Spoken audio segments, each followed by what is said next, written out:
Okay, guys, welcome to the Game Nation. Joining me today is Mason. Hey, what's going on, guys? And we're going to be talking about our expectations for the E3 press conferences. Yeah, I guess. So we're going to be covering Sony and Microsoft, obviously Nintendo. And just expectations of the whole conference in general, you know? So Nintendo is not holding a E3 press conference this year.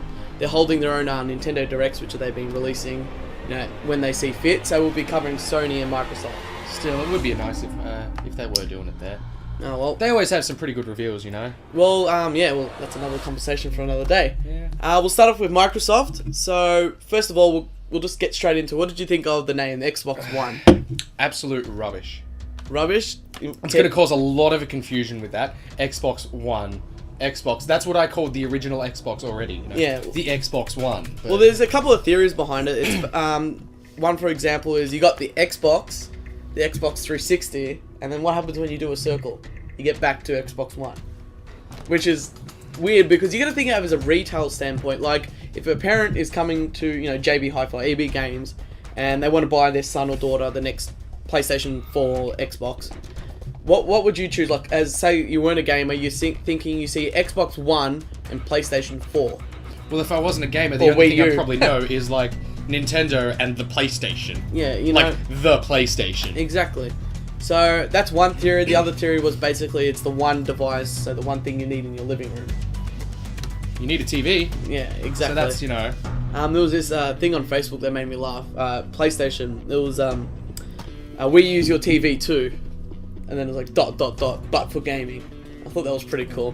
What I'm really hoping for Microsoft is that they'll get out on that stage, they'll walk out, it'll be nice and dark, some lights will come on, and they'll just go, psych! And then they'll just do this great reveal of the real new Xbox. Well, what name would you, if you had to think of a name, what would you call the next Xbox? I saw things for a while that there was like Xbox Infinity going around. Yeah, there's Xbox Fusion as well. That's not the best, but I still think it's better than Xbox One. I actually like the name. I don't even know if it was a rumor or I just came up with it, but Xbox Next. That does sound a lot better. And it just, just be X Next or something, as a code name instead of Xbox One. Or just, it'll have the word next, and the X will be the old-fashioned green X. Yeah. That would actually, I think that would actually work a lot better. Because it's like the next step in, technology and gaming and all that, except we have Xbox One. Now, what were your thoughts of the overall press conference? Dogs. And TV. And TV, and sports. Now, we don't want to be too harsh on Microsoft. They basically did come out and say that this is going to be a two-part event. So, the release was only part 1 and E3 is part 2.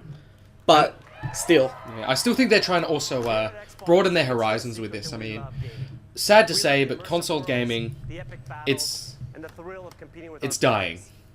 Like, it is. Our word from our PC superior. But console gaming, you've got to admit, I mean, you're a console gamer, but just think about it. It's just... What I think it was is basically the Wii, the original Wii, captured such a mainstream audience when it came out. So that took everyone by surprise. Like, you brought the Wii, family members would come over and they go, oh, what's that? And then, their little kids play with it or something like that. And then they'll buy it. Well, the Wii was massive. I bought a Wii and I didn't even play it. I had it for a day. But, you can't argue how huge the Wii was. Yeah. And I think even Sony did this with the PlayStation Move and Microsoft with the Kinect. They tried to appeal to that audience. But I think it was already too late. Yeah. It's all for casuals now. Yeah. So now Sony's kind of steered off from that now. Like the PlayStation Move's always going to be there. And it's integrated into the new controller, but they've kind of moved away with that. And Microsoft still try to appeal to that market, which I think is there, but is already being taken. I think they're just trying to get with everyone. They're just trying to appeal to everyone. They've got the gamers and... as much as all the Xbox fanboys would be hating on that Xbox One, when it comes down to it, when that's released, they're going to be lining up out front of the doors to buy that. You can't deny that.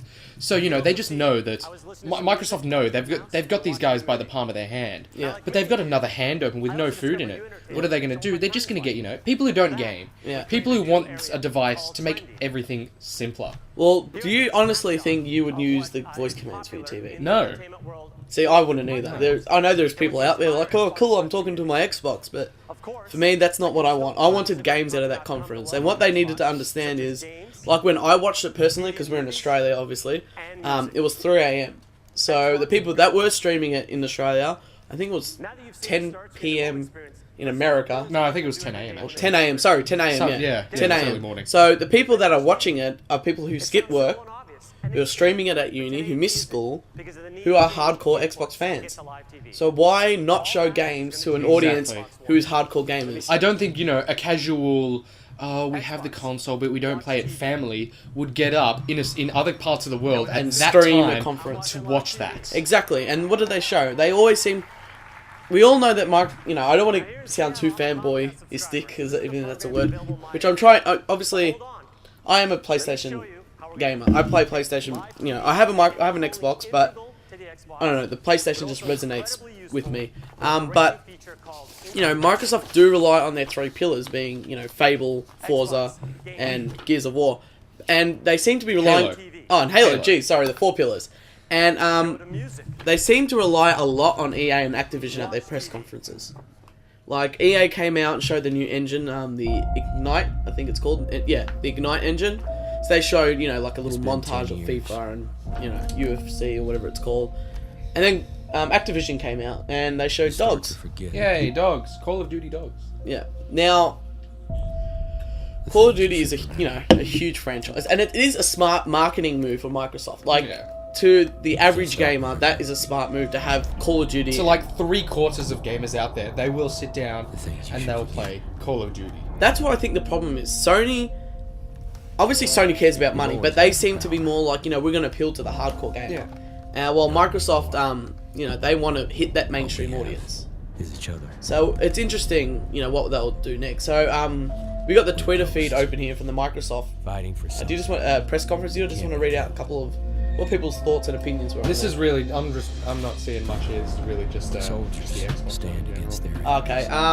So the press conference, they did rely a lot on EA and Activision. They did show a lot of, the Kinect 2, which what I'm worried about the most is that when the PlayStation 3 launched, it was really expensive. It was. And these days, like, everything is starting to, like, the price. People are expecting more for less type thing, so they want to spend less money and get more stuff.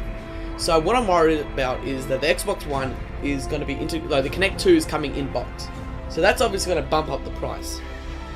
I mean, it had so much opportunity, I think. Yeah. Like, just the whole idea of it, they could have done so much with it, but they've just kind of... Like, when that was first announced for me, I will admit, I was beyond excited. Yeah. Like, all these fancy things that was going to be in it, and then it's just become... It's just for mainstream. It's the mainstream it's for kids, market. really. Yeah. So what do you want to see out of the next the E3 press conference? I want to see something that will convince me that this Kinect 2.0 or whatever they're calling it will actually be worth paying that extra amount without a choice. Like, I won't be able to go down to the store. It's like, can I get the Xbox One bundle that doesn't have the Kinect in it? Exactly. No, that won't be there. They need to prove that the Kinect is exactly that should really be something that I have to pay extra for. And obviously games. We want to see... Well, they said they've got 15 exclusives lined up for the first year of the Xbox One. 8 of them being new IPs. But what they haven't revealed, like, a new exclusive could be a bowling game that's exclusive to the Xbox, or... I doubt they're going to be all AAA titles. Like, 15 titles, 15, exclusives. They're going to have some lot. kind of Kinect launch, yeah. They will. What would you like to see as a launch lineup? Something better for the Kinect, I think, that needs to be there, that will appeal to the more hardcore people. Yeah. Obviously, your hardcore gamers, they're going to stick to their controllers, they're going to stick to their couches. But something that's just a bit less childish. I think Microsoft has learned a little bit in the sense that when Kinect launched, there was a lot of games where you're moving your hands and you're doing that type of stuff. Yeah. But now it just seems like a lot of the games are actually just like voice command or, some sort of... It's not waving your arms like a chimpanzee. I remember the game Hawks. Did you ever play Tom Clancy's Hawks? No. I remember I played that, and that game had a voice command in it. Yeah. So you can just hook your microphone in and play it. Yep. And I thought, this was a few years ago. I think Yeah. it was 2007 or something. Yeah. No, it wouldn't have been 2007, about 2009 maybe. Yeah. But I was playing it and thinking, oh wow, this is going to make the game so much easier. Mm-hmm. Because I no longer have to focus on pressing all these buttons, I can just say it. Yeah. And I can tell you from experience, I don't know if they fixed it or not, that turned me off the game because that was rubbish. Another thing with Kinect, a lot of people, live in apartments. the house isn't, when they always show Connect, there's an open floor. Yeah, it's very like this nice spaced out. open plan living, your typical nuclear family or whatever. Yeah, and like people like me, who've got a huge family that's come over or whatever. I haven't got the space to do that type of stuff. You could be in the middle of a game and someone might just walk in and all of a sudden the game's like, oh, what's going on here? Now, Microsoft did do some interesting things with the achievements. How developers can actually make new achievements after the game's been launched. So, which is pretty interesting because that will keep the used games market down, which is another good thing. So we'll just quickly go over to the Sony PlayStation side now. Later on, I do want to discuss used games and what's your opinion on that. Let's try not to go there. But we'll move on to PlayStation.